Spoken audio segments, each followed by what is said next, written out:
Kachala ka wifi ne to go. Masi de men yam de ben ka culture mi shala culture nuara. Don were madan yen kona ka mi shala culture. Mi pis ka kon ka kar kon bedora su bedora ben bedora su bedora ben bedora su bedora ben. De gwin madan ko kon nuara ta kon ka culture mi ta kon mi yen ka wach. En culture mo yera ma dora karo ade chek da kana gade. En culture te ke yen jidwara mo ne rajen te ke ye biara nyoka yen belo waka kar kun. Gen te ga dor mi shala nuara. En chaban chija wala. Kane diale gwar ka nuara. Kacha chija wala. Kane la community dor mi shala nuara. Mi cha kwen kwara ngulet kana mane. Kare community edian. Kade chijwa wala bo kane diala jilo akwa tia pato rako dial ka America ka Canada ka Australia ka Europe. Ka Africa ke leo. Enwo chiran kwanye chukwar mala jembe ngule da ka dora mana. Entere utichi gwiti tichi kon yar kon were bagala da wala. Ko wa bagala da bera tu dol mi chwali garwi kangdor. Gen balad kamana. Che jeng wona wotel mi de da tin ko chukun dog no ba to lat ka jaw garwi kangdor. Bra mi cholo de look be balad. Iri dan la de gene kon ka culture dang raw. Ala chi ko ne ba kwen. Ya culture ko kon. Jin ba jilak mi chi jen ko wo chuko gweni chi fal bai la bu jino kurchen. Ya culture ko kon. Ete me chukon chum no ko wo en chi point de chukon to ko dang raw. Tan ta culture raw to di kon nyus kon edi chwala nuare. Chukon tu kon wo culture raw de ala chi ba kwen e chawde. Chukon tu kon wo chi point de bo kwen ke gut. E yo na mo meti ka kar ku yo jira mo yo me ne lada. Meti ka kar kon edi chwala nuare. Dai king nuare dai jien be wu nuare be kwen mitere culture dan kon nuare arana jogo nuwe jene mitere culture dan. Mera ude dum duel gora. Ala kon edi chwala nuare kon dial wi mon kele shokona di chwer ke dum duel gora. Chokona nang nas ke dum duel gora.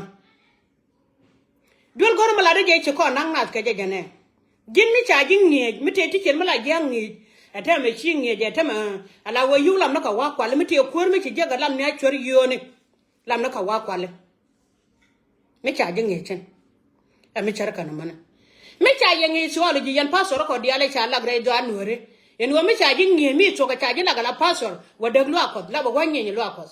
Miti ka culture ne dan ro mo kono gwa na kono ka pastor ko ten yam gore na me ban be de. Ne kon nyala go cha jidab kan nuere jinti ka lon mi di long reido. Madi la na ka lon mo gwa mi se falafe. Ka she de goro ka do be je. Ne me mi no ngo jare lo akodan andole chwal garwe kan do te ke chunyu palesen. Mi la ka ngi ke na no pastor yen wo mo gwa mele de me ne company de me chele te ne ka pa dang bakel. Kala ja wangi kere lo akoda la were lo akod ka kwa lo ngi jen wo jinu ya kwa na more e be bala ne ka media kwa mane lo ngone de ko kene wo chela ka lot. Na mati ya kon e di chwala no re. Ra ne ka nyam la do de jinu ka ka ga mo ngwa ling re do ara. Ling che mara ka je ba wode. E me de la na mane ko kon no re. Kama chela jare do ara ngo bu hudu be che kwen. Da kon wona me do no de yene di ala ka kwa nyala kwar ko minti ne me goro de yen nyure da ko jin pangi ji ko do nuore biya balat ka duor me ci dor ja ka gwa goro go biya wure do e biya ji lat jin kor ko meti mo me cha kwanga Canada mane cha ji kwanga Australia cha ji kwanga America cha ji kwanga Europe am me cerka ne me cha gware do ran bo kula wanya ne ji ka lugo sha lago ki kwidu lat bo ko nyale ben jection ko konda kon gad kula beli dire kon e dia lamen ni kon ko inra la pi da ka ne da la pi da ka generation kon e di chwala nuori che kwa chi soban mam mwalial cha choga la wo ba ku kwena gad kan kero de la ma nyoka jien aba ngo nyoka me kwen kan ke bu ku dien ba nyoka me kwen ne ala goti ne chena chwala ne la tene ti chwala luom kan de la lenga kan nuori en ora mi chidit mi che gwa ta chene chop boto ni jenga mi chwala lom chibil tini jeni ko bala kwene doran ti yu dangare lo akos keche dangare community ha shin ma kon wiete men na ka kon jang na ko rodan shin ma kon wiete me kon nyale tete mi che lo ko kon na kon gat kon ngitit na kon ngitit chiu mu ku nya di ju wonen jin chi ga mane e chen ka de te run wal badam wo de chi jine chen mudi chi la ngo da kwa pon ke ga du te run wal badam chi jine chen mudi ya kurun jara wata ko ka fel pon ndang wal badam ka rodien mi chi ga run wal badam chop ke nya run wal badam chop jin chi jine chi lo bi chetil chi do ngor la te je te charo lut ka media ne me mu no kon dia cha de wala ro yen dong ko yen ma na ko to ne go ne wo bi yen te kai chien ne chi an chi pon chi ka ra de chau de ndo kan mi cher kan ma de cha go ka do ra ko ne di chwa le no re kai yen de kon bur de wo chung mi la yu se la ka lot wo cha ga do ko ne chi mu di cha la ja ka ka kiran ko nuori en wo chi mu te ru ne gen badak e bo ko ne me te ru wel die cha la ja ka nuori kon cha na ban na re lo ko ne ten go mi jeran ke chue du yu ge me je ga me chen go ra wi ne ka mal ne me de la je ne ideal ta ka gambe la ka so ne pan ko ne che ko ne di chwa li je kan cha kon kwe da lo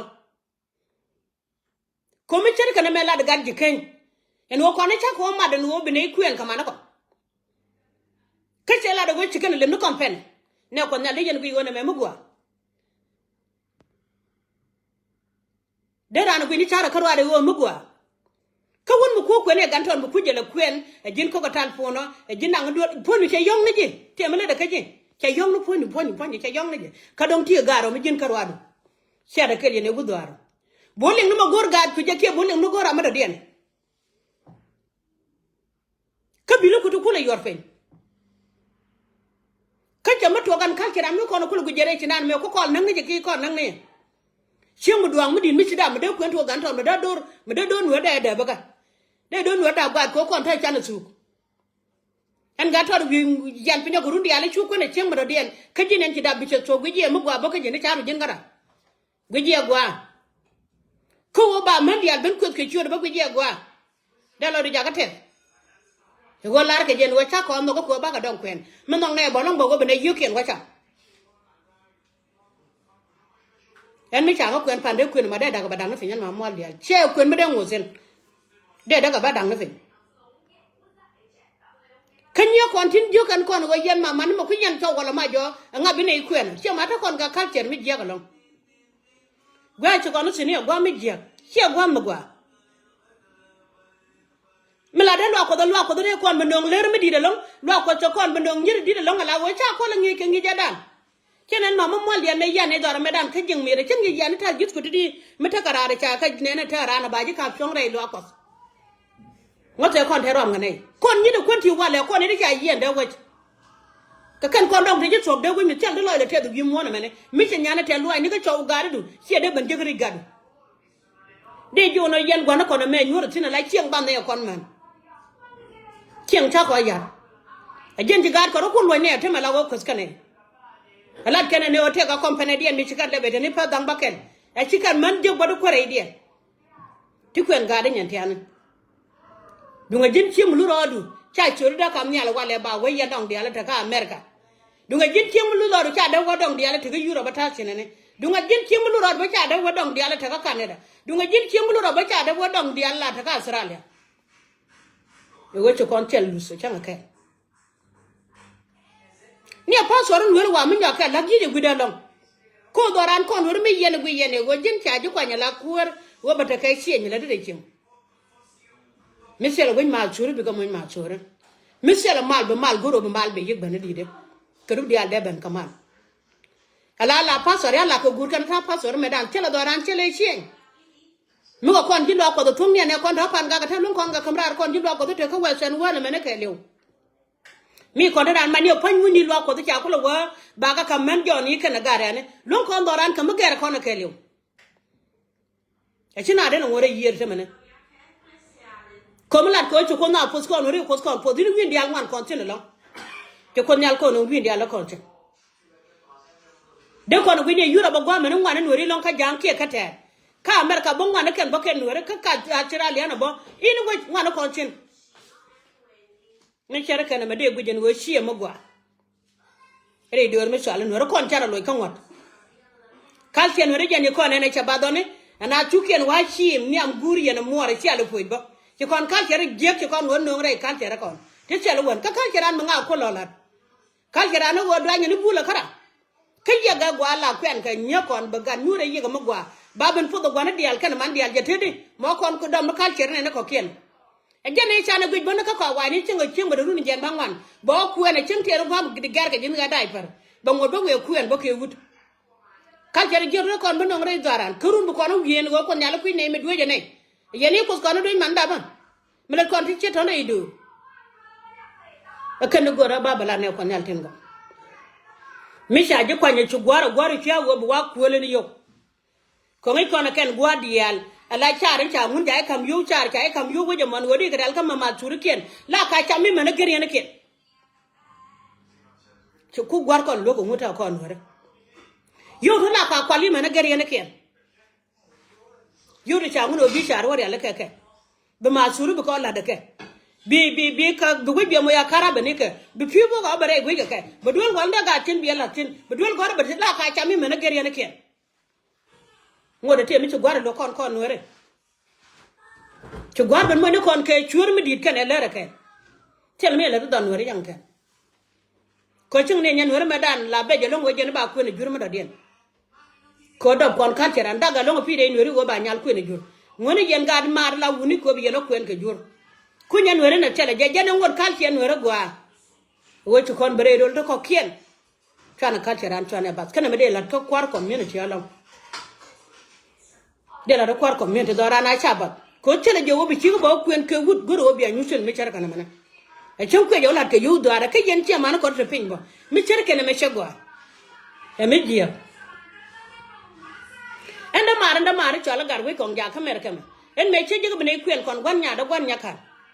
changa dam nya de run bang mana te na je ne ken ye de ni je changa je ga da mara che le nge chen cha ji lo gar we sa da ngo de mi ko ne ni kon gar ta chen u de ma chana go gidan tin guli ko mo li wuti da mor ba da mor do chen te lo de ga da mar chen an do ka mi je ga te che nyur mane jin ba jin da rom ba me che do ti da mor no tin lo ga kai twara ka ko e mo yen ga yo ba yar ka darun ya che je ngaru yo ba community no ra ke yo ba ben yar akan ba dwal ko ko gen mi che jigi jen wi ka afrika wi kuen wo kuen wud mi cha gar mi chere ke ji jin che mo duang bu gar fe ban ngajin wo jeni ri gwan den ko cha da gen gwan den mo gwana mane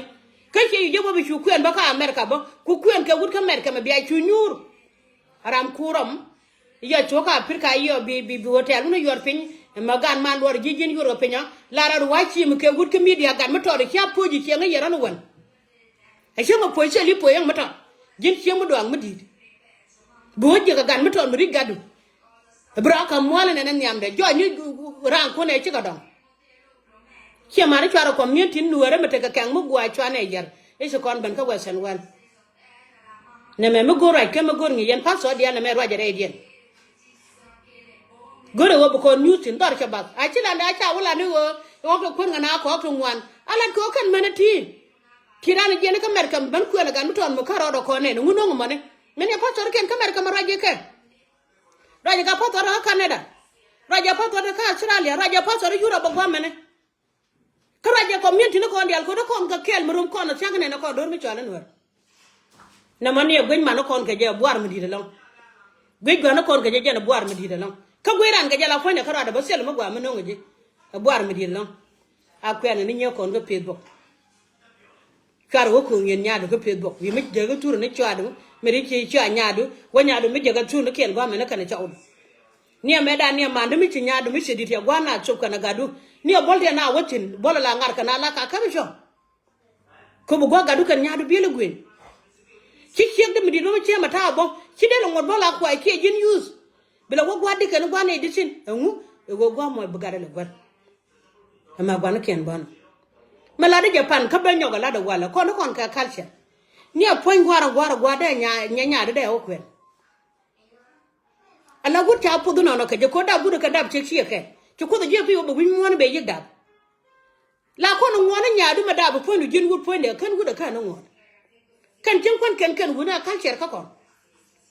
no be yiku en nge runi jan bakke runi jan baro baka kwen bagat ka bakaram chan gudan per ke wona mana daba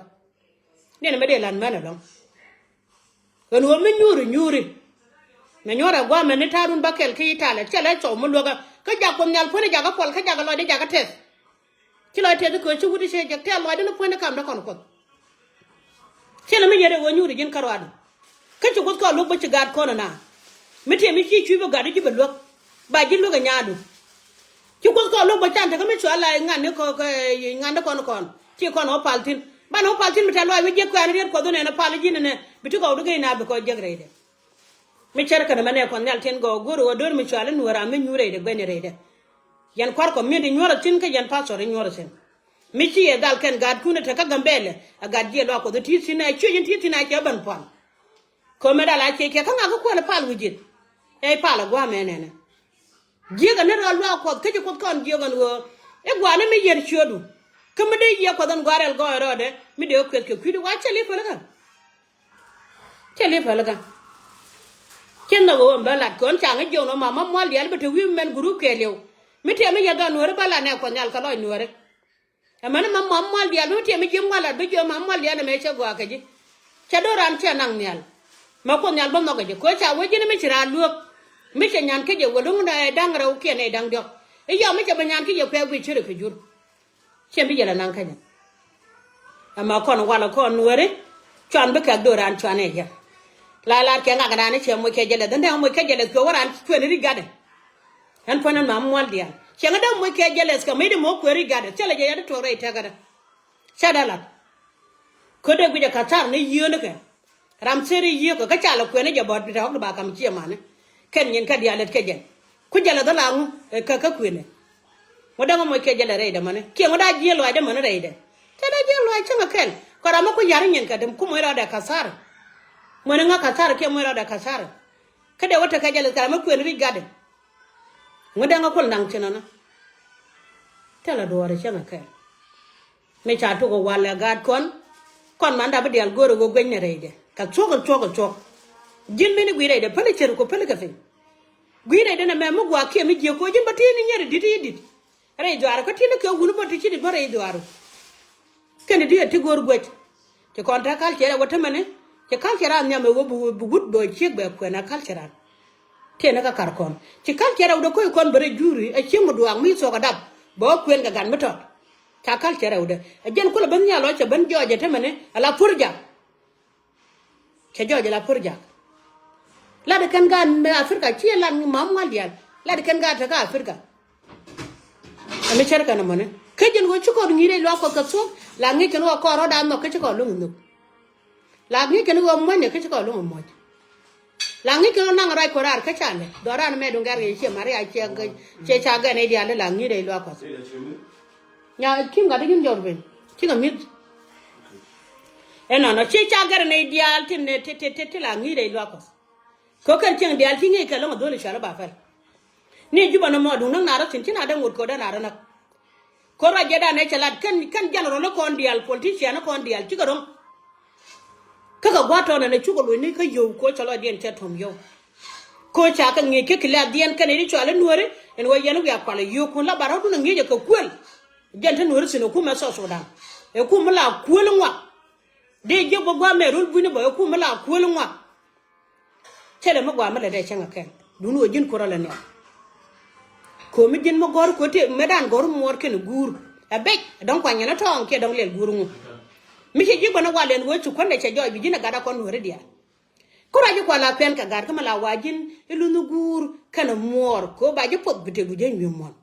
elunu gur kana mor ko ba pot bite du jen mon tama en ko la de ma ko ko en mor mi cha ngoti mi cha galat ku de la ngo wala ken wo bi mor ben kwen ka cha jon wo jin na gwan chiga du chere korodo en ko kon je chiga dana la lum ko war kana shang dar kami chalo politician ata de chuje ga tan politician de ngak che ka cham tin yin wan e ko ba wo kwar mi chan bo je bo chang ke kala wore lo ko da ngi ke ngati che to ne en wo shugan go ka ba ban but ke mala de ne ke bo lo ko da pala san dang raw ba but ke mala de ne ke ta chang chu kon do lo ko shen mama mo lian na ga ni chana ne dan e rong ba kon ngoda wala ngos ko jago ba kata ci kon ko kul ban nga cin tan ni jige ci kon go je kon wore kana jige juro ko ke mi jini ko je bare lo ko bo ci kon ke de gwala kar kana lu do ko jin mi gin nyam ram dol ke je cin ni ko wor mo me chale e galwa ga kwa chat ko kwara na galwa kana mito en mi jana wa nyam dien en de jal ko lun mi di long no gwera me wode chub de nyur de ko kwen mo gora kwar kene chub kai ngane na kai ngan ta kai kuje wang ngan ka wak di kan manen de wara mo che yon ka be jalat kere wi ayana je kidon da bana dong tere ka de balad bo mala wang no kon ka wak di to kon shom no kon na ko ko pimna ro dien ban ga tet ke e ko tun kon nyam kon nyalen chang nyal kan pe ka kal chere mate tin kan wore na manda yene ko buñ ani shi kal chere wore buñ mi ci pit ke dum dien let ke de dum dien me yen ga ti bu ya ka kal chere da ne la ket karam ne bi da ci pol kon joro jin lu ro du ko yok pan du ko metor kana wo wa kan ni jin akon nyal fo dien dia ci la de chate kon lo ne ka kal chere mo gor kon dor mi chwan ru dora na bata ka man lo ne kal chere ro mo kon wala gwana kon kana man kon chwana kal chere an chwana pal ken diala bi kon cha kon juga wor kor jam tela ka lot chen ja ko en boy chen mar ka me ji ka bu million tele lot gwandu mu cha wajini bu lo du tet ka mala de ka tedo nyala ta lo ke ji man ka jala podo ci duwar bo lim ne je ibu muor mu duang mu di bi ogor tele ja ka right kos dene malat ka sok ka te dan ko ne di chwala nuare wele nga ka shodo ko ti mi tele ka nuare jay ro du la jin ti di ta garay gara ko ne di chwala nuare ke tele ka bana kula jente mi ngan ya joga ka ngo man nya ka den go en ci la da te ko la ra nene be ni ma jente de ni ma de ko du chung pande dial ci la be de fal joro ka kan ko te ni kan fa na ma mo dial mi kwed je ler kwed je ngu mi chera ler di da ka ga yani shiga dele da ci kut kon jo ware wa da bro dun gad ka bu ko ro bala pin ka mi di ya ban kere ne de tel mu kaya bi yen bo poni da bai bo dun dum ban ker ka det ka fa yen ma dan tu je ma kai win mon ma kai lu shi ka na pe we je tel bo ko lokse ne ko nyal chana lu ka kal shara te kere mu gwa ma chalar kon ko re je chokor so ke wachan ba ko ban wat kane ruwani muse chen ba ko bodien ba ko ba kana so daran wal me na dwal ka dot benyele de ko me dan dag pa so da idara pon benyele ci de ni de wonur gwa ma siya ka je le no ran ko kata me chokola tedi de me chukon ko ngaji ci ye ko don waral gore te tiang don ne ni ti chwali je kan cha gi de ali ke je ka ga je kan madam gondi ali ke je ga je kan kami ci kan ko wari am kan e ci chum no ko chwal dol ko chienga chwal kan lo ko ni lo ko ngak tie mar na ko ro da na kan chang long ne cho chenga bu ko nyale be lu gode lu cha ne to go ngut ko nu bi mo na kan garana kan bare ko ra da ko mi chwale lo ko do mo lo ko mama mwal dial ana ngala ko do wi ko ne ko nyala na ko do ko do kula te ke tie jig lo ide ngaba kula feng ko den te ke tie no mo jig lo ide ngade kula feng tie be tie ko ne jin wi jeno gwar mitishin wi goro kai lo ko ne an jano gwa ta chin go no kai lo ko ne de jego no yen ga ka company du na mo kelen bi ajection chan kal ka sok ka chodo ran kon wore mala bi yene ga kwima no kun ko da bada bane lo ga jabari ara company du no ba tel do kelen bi ajection chan kal bi aro le company mo do dien mi chale ga kwimo ro kun kene guru kun ko chene guru kun bada yan wala ka invite ke gun bi din mo gor kwen chamlat ke media kwen an kon wore chamle company timi chi yen do le pan kwen an kon ru bu kon kwen te gwa ma chama chine no jin ba ji bana che ke ti kon ma ja jare kwen an ke ja kariet ko den ku yela pala gambele ja chine re de mere de ko la dul gor ki nge ke jan pel won na mane ente kerin mugwa me chano grana wo bijiya gul ladjin kejini wo bugwa bi ladjin yin gar na gar we kang don dong nei long kon nuore ke cha je podo long ko goy ter kon la de kri me chilara gadan ci je wanda kon dia bugwa na jin wang chek mno wi wo bijini chek ku kon mor de al kilo de ci jat ke ji ko ci gada la no kon me chem ne go bene kuen keke kan mana ko tudi e go bene yo ken washa ala de yene ga le bu sa ko no ko ba mana ko kwen kashi la de go kuor mi de ka be yijin gar ke yo ko no chen ba kana lat mi te dong ti yen ke ye pi yo kwen ke yen ci yo ken pen ga zero jala gbe jibran kwen kam dien kana gade yo mi cha yo go chama ben gu no ko pe go bane dial ben kut maram ki gwa la ken kwen en tin gata ko kwen mi chelot kwen mi chel pot jala daga jega non ma gajan ko cha tu ga jek be yek daga jek ke daga gwa teni de go ri ran gen gwa meni te meni e bina ura ke muor ko bina ura ke gur ne siaga wi ko no mi din ma ke mi ci din ko no mala la ke no buda bi che man wud ben bi che man ga da ben ku gan mi ton mo ko la ri gadu gwa no ko nyal po yen were dial ci lo de che te de gen gor ba bala mi chere kan manu ki kon doran kon wore kon ta kal chere dangraw kal chere dio dien e gen go ci kon enta kan e dial ko la gware do do wore ngone go ci kon da gwar ko ma da gwar go yure cha kami ci ko je yebi ko bana kweli tel me lo gwar ko kamu gwara no do ma dan mi ci kula je no cha ju kula mo ke ko di do ga ngaje bu kula bana ko go ne je tel me lo gwar ko kon gwanti ga dan ro ma kon gwana kon kan ma na kon temete ga te ngai ro den te ga la go je te ran so ma se degree de kacele chemo chara yara jaman medir enti ga don mi jelo da go ne kon Elizabeth medane let ka dor ka bala ka dor be gore ba jak makana waka bentio ala dole mo cha gware ci chuje long tele dor ka tele wat kamer kam enti mi tan no ka yen ga no re dial cho gwar jo go ya de baba ga ka ko nyal fodie ko do no re bata kel ke ya no bay dol de ngo ala wa nga ne kele ko ne kan wa kamra da computer ra mi ci dor je ga buga da mandien mo ka dor buga da mandien mo ka dor me cha gwara don me ko tan nan de balat ka sok de dol gora an ba mo le li wiya ta wiya long la de se jat ka ga da ko nyal be ne te ga do rek ka be ne le ka mi di ko do mi chale no rek giran chu chu no ra polo ke du yo ne yo ti sel ka lot me da ne ci bara fu nyum mo ra nyaare do da nyaare pe je kam nyala long ke dum do da ne chal general yula da tet ko no ri dial ke me gwa chira yeran ke mo ke do shi bara ke dum mando nga da ne lat ke la nya gwe fu ne dial nya ko podo ko jangalo de jaga tes du no do la watu go kala wa gude je ke jin pon ngar we kan do ko ran ba lu ga ram di man na ga ji long